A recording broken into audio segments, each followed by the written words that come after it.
Coming up on Mountain News this morning, the primary results are in and the stage is set for what is sure to be a race that will garner national attention. And we hear from one UK law professor about how the changes brought on by COVID-19 could influence the future of voting in Kentucky. Plus, we take you over to Pike County, where recent cancer research could bring life-changing results to people across the country. Dedicated to Eastern and Southern Kentucky, this is WYMT Mountain News This Morning.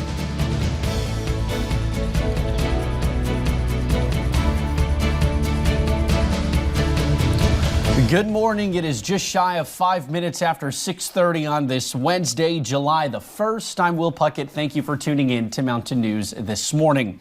Well, June went out a little bit rainy and definitely humid, and July's coming in just the same way. So let's bring in Brandon this morning, who's going to explain what you can see on this first day of July and this hump day. Brandon, good morning.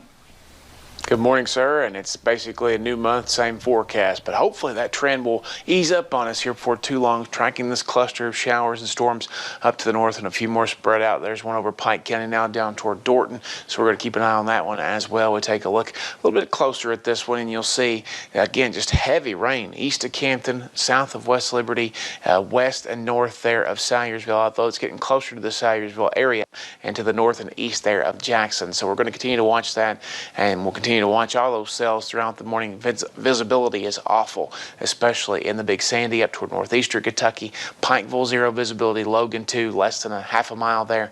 And Hazard this morning. So just be careful as you head out the door, especially in those eastern counties. Temperatures in the 60s and 70s like they were yesterday. The out the door forecast, more chances for showers and storms today. But the key word to remember, scattered. That will be around for one more day, and then maybe you'll be able to put your rain gear up for a little while. The rest of the forecast on the way here in just a few minutes. Will? All righty, Brandon, thank you. Well, the stage is set for what is sure to be a race that will gain national attention. Senate Majority Leader Mitch McConnell will face Amy McGrath in November. McGrath won a tight race over Charles Booker. You can see all of the local election results right now on WYMT.com, as well as the WYMT News app. In a tweet, Democratic Senate candidate Mike Brower called on his supporters to back McGrath in the November election. Booker conceded the race later on in the evening. Well, one UK law professor says this year's election saw several changes brought on by a global pandemic and racial tensions. Charles Booker's late momentum made the race's outcome close, and the way Kentuckians voted, many of them at their kitchen table, shook things up. Professor Joshua Douglas says the primary election had more than 1 million voters. Turnout of the overall electorate was still low, something he hopes to see change in November.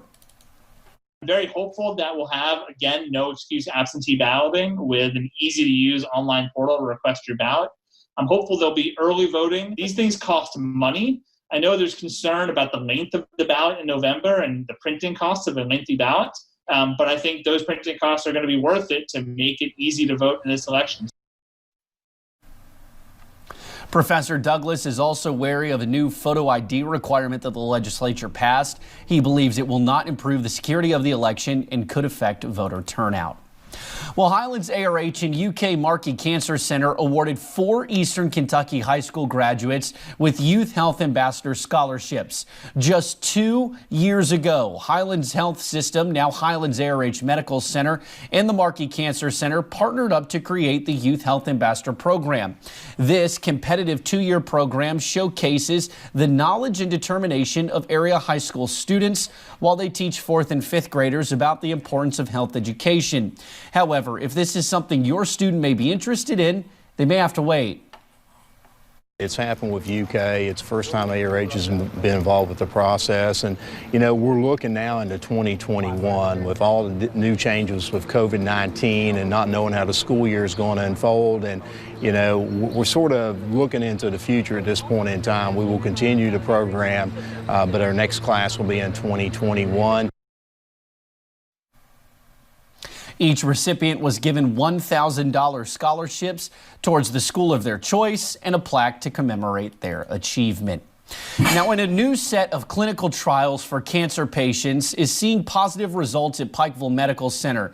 A new type of drug designed to treat pancreatic cancer is being given the green light to fast track after these results. These clinical trials are amongst the last steps before a new type of medicine is approved by the FDA.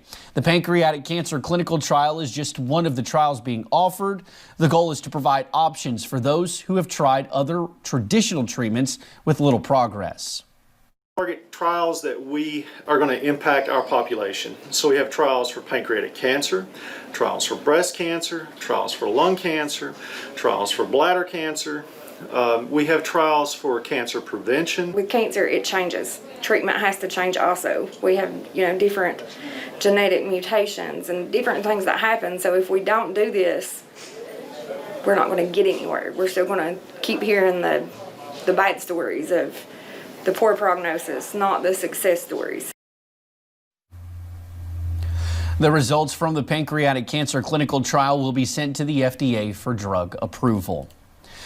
Well, the Pikeville Kiwanis Club has spent months working to prepare a gift for one Pike County teen. WYMT's Buddy Forbes was there yesterday as the months of work became a reality, and the girl's family watched her switch out her usual wheels for something a little more freeing.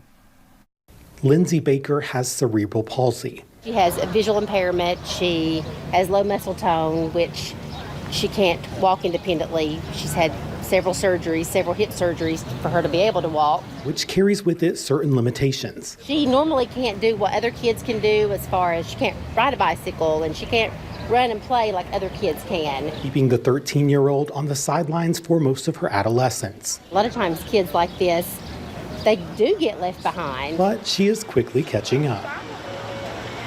Thanks to her new wheels. Normally she just has to sit back and watch, which she does enjoy, but I think she's going to really love to be able to ride the bike and be out there with the other kids.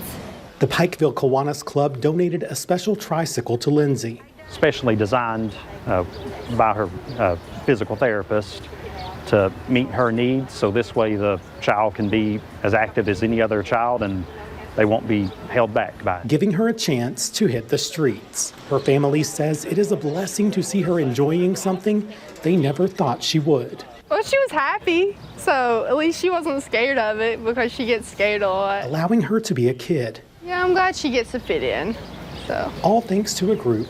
It makes me happy for her. That wanted to make sure she could. In Pike County, Buddy Forbes, WYMT Mountain News. Now, Kiwanis members say it is because of their community donations and member support that they are able to provide opportunities like this to kids. If you're interested in being involved with the outreach, the club is currently accepting new members. Helpers and Heroes, sponsored by Wolf, Williams & Reynolds, serving Eastern Kentucky for Social Security Disability and Federal Black Lung. Time for our daily check-in with those who are making a difference and working on the front lines across the region in the Helpers and Heroes segment. Let's take a look at our first picture today. Comes to us this morning from Donna. This is Polly Long. Polly works for Appalachian First Response in Pike County as an EMT, a role she has served in for 36 years. That's a long time serving our region. Polly's also a member and the captain of the Shelby Creek Volunteer Rescue Squad in Dorton. So 2 big accomplishments there. Thank you, Polly, for your dedication to our community and our region. Her next picture was submitted by Paulette. This is her daughter, Courtney Friend. Courtney is a phlebotomist at Pikeville Medical Center. Paulette tells us that during the pandemic, Courtney has been working the drive-through testing at the hospital.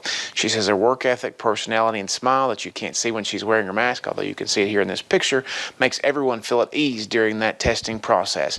After work, she goes home and takes care of her husband and 2 little boys.